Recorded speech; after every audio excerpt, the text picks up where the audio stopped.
मत्स्युदंड की धमकी। भट्टाचारी कृष्णदेव राय के दरबार में राजगुरु थे।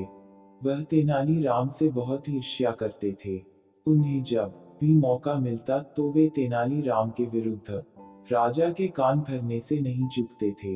एक बार क्रोध में आकर राजा ने तेनालीराम को मृत्युदंड देने की घोषणा कर दी, परंतु अपनी विलक्षण बुद्धि और हाजिर जवाबी से तेनालीराम ने जीवन की रक्षा की।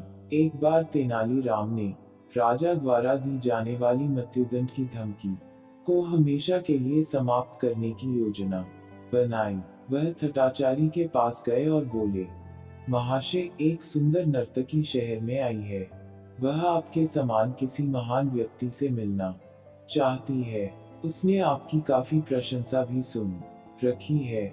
आपको आज की रात उसके घर जाकर उससे अवश्य मिलना चाहिए, परंतु आपकी बदनामी न हो इसलिए उसने कहलवाया है कि आप उसके पास एक स्त्री के रूप में जाएगा।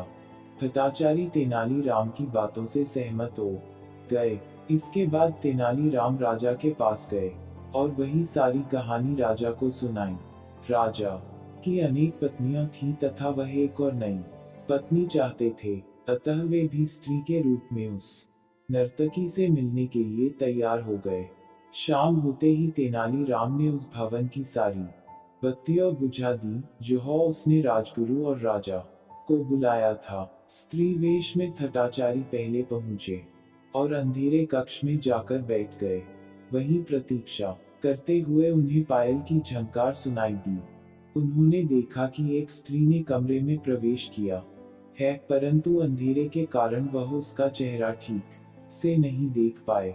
वास्तव में राजगुरु जिसे स्त्री समझ रहे थे वह स्त्री नहीं बल्कि राजा ही थे और वार्तालाप शुरू होने की प्रतीक्षा कर रहे थे।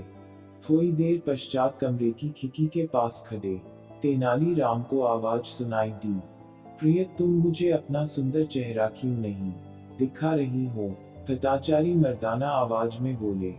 राजा ने राजगुरु की आवाज पहचान ली और बोले, राजगुरु, आप यहाँ क्या कर रहे हैं?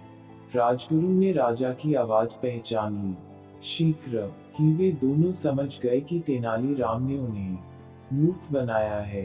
दोनों ने कक्ष से बाहर आने का प्रयास किया, परंतु तेनालीराम ने द्वार बाहर से बंद कर उस पर ताला लगा दिया था। वह खिड़की से चिल्लाया, यदि आप दोनों यह वचन दें कि भविष्य में कभी मृत्युदंड देने की धमकी नहीं देंगे तो मैं दरवाजा खोल दूंगा। महाराज को तेनालीराम के इस दुस्साहस पर बहुत ही क्रोध आया, पर इस परिस्थिति में दोनों अंधकार में कक्ष में असहाय थे और तेनालीराम की इस हरकत का उसे मजा भी नहीं चखा सकते थे। ऊपर से दोनों को बदनामी का डर अलग था और दोनों के पास अब कोई रास्ता भी नहीं बचा था, इसलिए दोनों ने ही तेनालीराम की बात मान ली।